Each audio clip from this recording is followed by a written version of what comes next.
ओम अज्ञानतिमिरन्धस्य ज्ञानाञ्जनशलाखया चक्षुरुन्मीलितं येन तस्मै श्रीगुरवे नमः।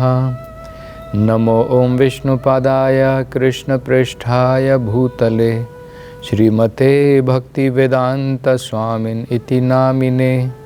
नमस्ते सरस्वते देवे गौरवाणी प्रचारिणे निर्विशेष शून्यवादी पाश्चात्य देशतारिणे। जय श्री कृष्ण चैतन्य प्रभु नित्यानंद श्री अद्वैत गदाधर श्रीवासदि गौरभक्तवृंदा। हरे कृष्णा कृष्ण कृष्णा हरे हरे, हरे राम राम राम हरे हरे। हरे कृष्ण।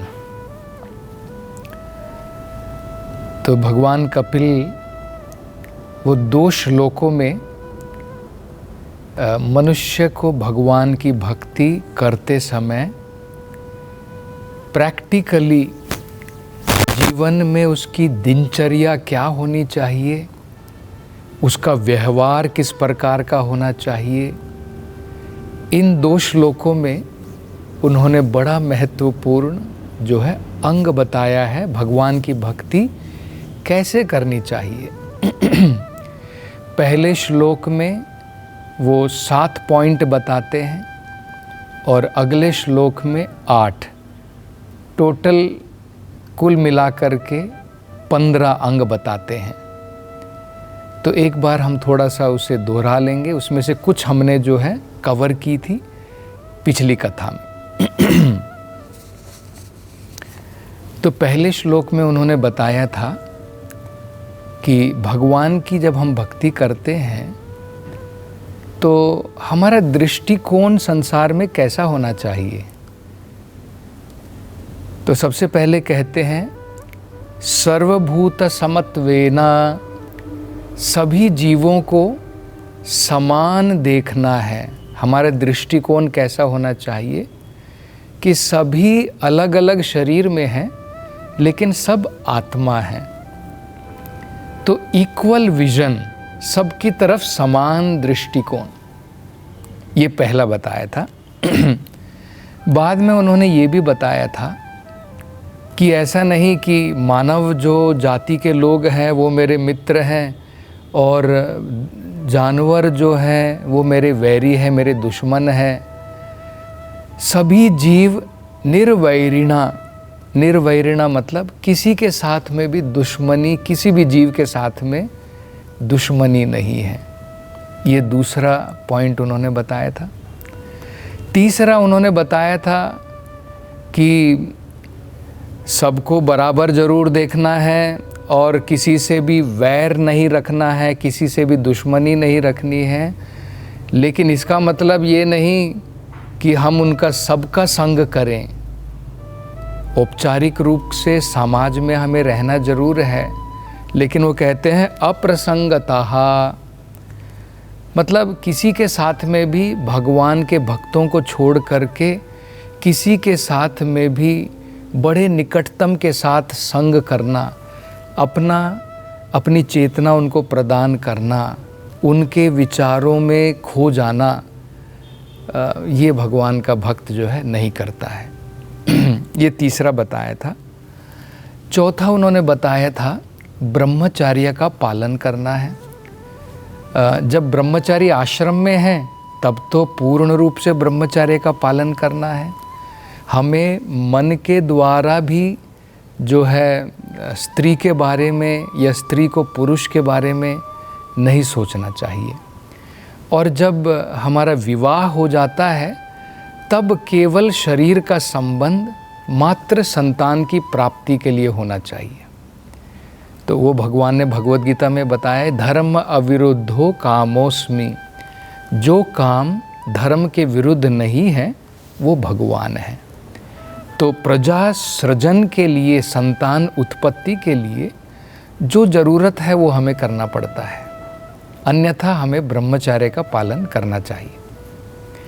ये चौथा बताया था। पांचवा उन्होंने बताया था मौनेना, मतलब ज़्यादातर हमें बाहरी लोगों के साथ में मौन रहना चाहिए, साइलेंट। लेकिन मौन का असली मतलब हमें समझना है। जहाँ पर हमें अवसर प्राप्त है कि हम भगवान के नाम का जप कर सकते हैं, भगवान की कथा लोगों को बता सकते हैं, वहाँ पर मौन नहीं करना है। मौन हमें भौतिक विषयों से करना है। आध्यात्मिक विषयों के लिए तो भगवान ने हमें जीभ प्रदान की है। जीभ का प्रयोग हमें भगवान की महिमाओं का गान करने के लिए करना है। उसे ही असली मौन कहा जाता है, रियल साइलेंस उसे ही कहते हैं। तो ये 5वां हो गया। 6ठा उन्होंने बताया था स्वधर्मेण। भक्ति में जो हमारे अलग अलग कर्म हैं, जो भी हम लोग अलग अलग अपने कुछ कार्य करते हैं भगवान की संतुष्टि के लिए, जैसे कृष्णा भावनामृत में हम देखते हैं किसी को संगीत आता है, वो अपने संगीत के द्वारा भगवान की सेवा कर सकता है। कोई लिखना जानता है अच्छे प्रकार से, वो भगवान के बारे में आर्टिकल लिख सकता है। कोई गीत गाता है या फिर कोई पोयम लिखता है, वो भगवान के बारे में लिख सकता है। तो हमारे जितने भी हम कर्म करते हैं वो आध्यात्मिकता में हमें सही प्रकार से करना चाहिए। ये 6ठा बताया था। और 7वां उन्होंने क्या बताया था? बलीयसा। जो भी हम कर्म करते हैं उसका फल जरूर निकलता है, तो कर्म भी भगवान की सेवा में लगाना, और जो फल उसका आता है वो फल भी भगवान की सेवा में अर्पण करना।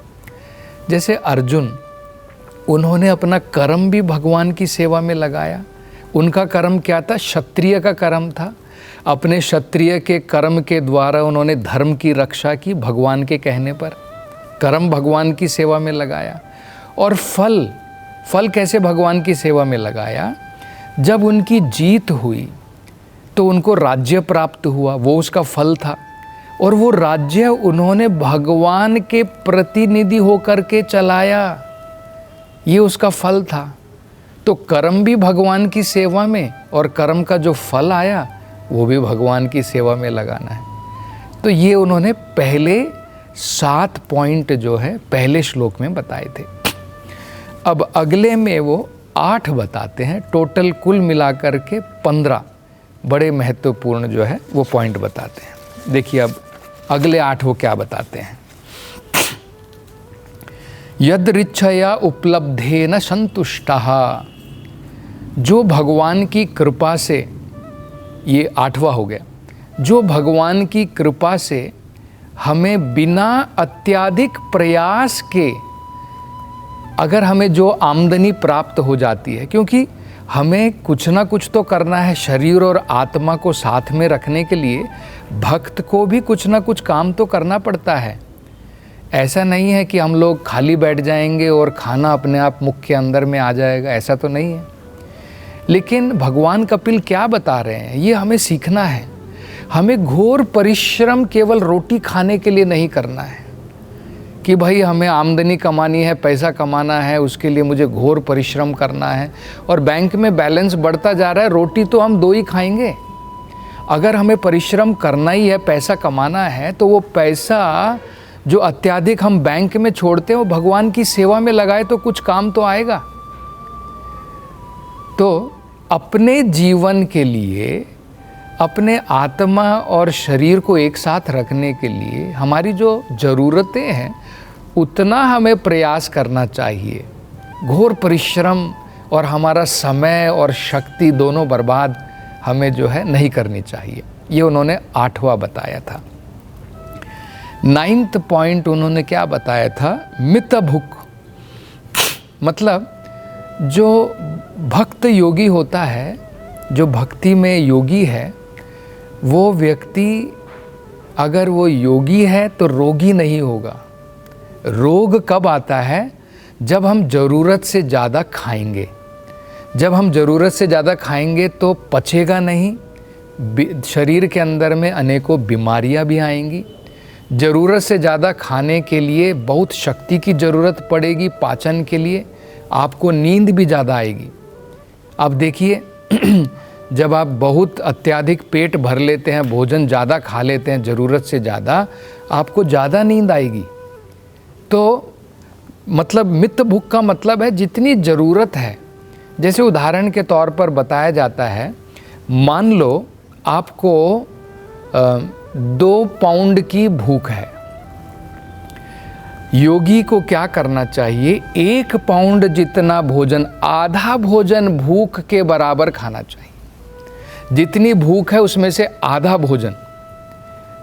भोजन खाने के बाद में जो आधा पेट है उसको कैसे भरना है, उसको और आधा पानी के द्वारा, वो पाचन के लिए ज़रूरी है, और जो आधा बाकी का है उसको हवा के लिए छोड़ना है।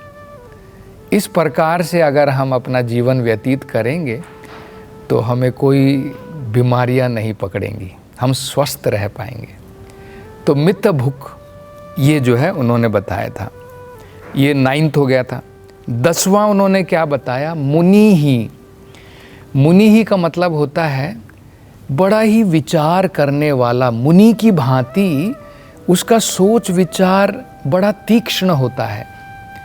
लेकिन सोच विचार, जैसे लोग जो हैं भौतिक चीज़ों के बारे में सोच विचार करते हैं, भगवान का भक्त जो है आध्यात्मिक विषय के बारे में सोच विचार करता है। वो सोचता है मैं अपना समय कैसे बचाऊं, मैं अपनी शक्ति कैसे बचाऊं, मैं अपनी सेवा और अच्छे प्रकार से कैसे करूं, और भगवान की सेवा में कैसे बढ़ाऊं, आध्यात्मिकता में प्रगति और कैसे करूं। इस प्रकार से थॉटफुल होता है, उसे मुनि कहते हैं। तो ये हो गया। और अगला बताते हैं, तो 10 हो गए। अब 11वां वो बताते हैं विविक्त शरणा। ये भी बड़ा महत्वपूर्ण है। जैसे मौन का असली मतलब हमने समझा ना, मौन का मतलब ये नहीं कि हमें जो है मूक बन जाना है। भगवान ने हमको जीभ दी है बात करने के लिए, लेकिन हमें जीभ भौतिक विषयों के लिए प्रयोग नहीं करनी है। वो आपने उदाहरण सुना होगा ना, भागवत में कहा है दर दारू केव शुक, मतलब एक जो मेंढक होता है उसकी जीभ के द्वारा बहुत आवाज़ करता है, लेकिन उस आवाज़ के द्वारा क्या होता है, सांप उसको डस लेता है। इसी प्रकार से हमें अपनी जीभ का प्रयोग जो है केवल भगवान की कथा बोलने के लिए, आध्यात्मिक विषयों के लिए करना चाहिए, और जितना ज़रूरी है समाज में केवल उतना, तो उसे मौन कहा जाता है। इसी प्रकार से अब जो भगवान बता रहे हैं, जो 11वां पॉइंट जो बता रहे हैं, विविक्त शरणा मतलब एकांत स्थान पर वास करना। अब एकांत स्थान पर वास करने का मतलब ये नहीं कि जंगल में जाकर के हम वास करेंगे। एकांत स्थान में वास करने का मतलब है ऐसे स्थान पर हमें रहना चाहिए जहाँ पर ज़्यादा लोग नास्तिक ना हो, जहाँ पर लोग जो है, जैसे मथुरा वास क्यों बोलते हैं या फिर वृंदावन वास क्यों बोलते हैं, क्योंकि वहाँ पर ज़्यादातर लोग आध्यात्मिकता में रुचि रखते हैं। सवेरे सवेरे उठ करके सबसे पहला काम सभी मंदिरों के दर्शन करना, बाद में अपनी दिनचर्या करते हैं। तो हमें ऐसे स्थान पर रहना चाहिए जहाँ पर भगवान के भक्त लोग रहते हों, जहाँ पर जनरल आम आदमी बहुत ज़्यादा रहते हों। वहाँ पर वास करने से जो है हमारी भक्ति धीरे धीरे जो है उसमें फ़र्क पड़ेगा।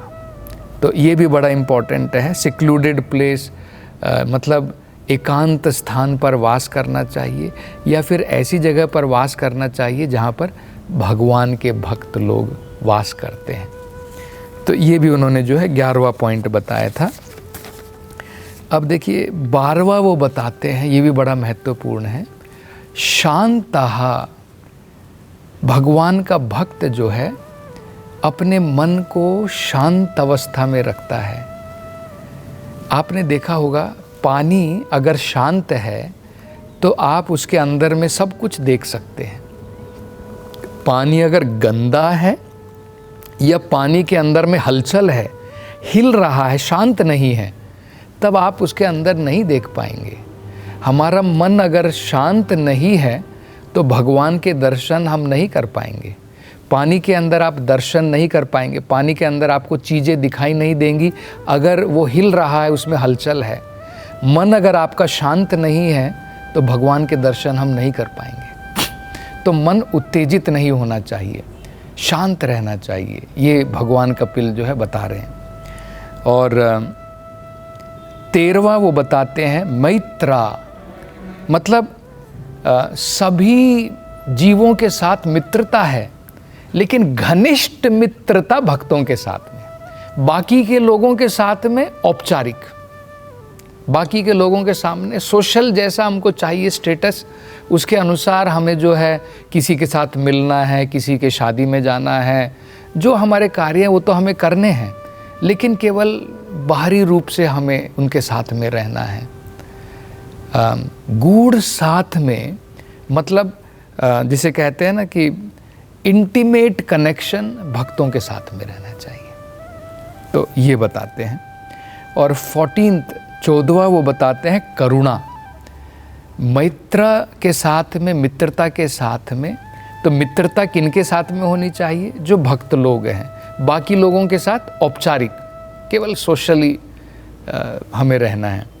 और करुणा, जो लोग निर्दोष हैं, जो नास्तिक नहीं हैं, जो भगवान से ईर्ष्या नहीं करते हैं, उन लोगों को, इनोसेंट लोगों को, उन लोगों के ऊपर करुणा होनी चाहिए, उनको भी भगवान का ज्ञान प्रदान करना चाहिए। तो ये भी इम्पोर्टेंट है। और आखिरी में वो बताते हैं, 15वां पॉइंट वो बताते हैं आत्मावान। आत्मावान का मतलब है व्यक्ति को हमेशा आध्यात्मिक स्थिति में रहना चाहिए, जिसमें वो समझे कि मैं आत्मा हूँ, मैं परमात्मा का अंग हूँ, ये शरीर भी मैं नहीं हूँ, ये मन भी मैं नहीं हूँ, ये बुद्धि भी मैं नहीं हूँ। इसको कहते हैं आत्मावान। तो जब व्यक्ति इस प्रकार से अपना जीवन चलाता है, जैसे भगवान कपिल ने जो है ये 15 बड़े महत्वपूर्ण पॉइंट बताए हैं, तो डेफिनेटली भगवान की भक्ति में हम जल्दी प्रगति कर पाएंगे। तो अब आगे जो है अगली कथा में हम सुनेंगे, भगवान कपिल बताएंगे इस भौतिक संसार में इस प्रकार से जब हम प्रयास करेंगे, प्रैक्टिस करेंगे, भगवान के साक्षात दर्शन भौतिक संसार में रह कर के भी कर पाएंगे। तो उसका श्रवण हम अगली कथा में करेंगे। हरे कृष्णा।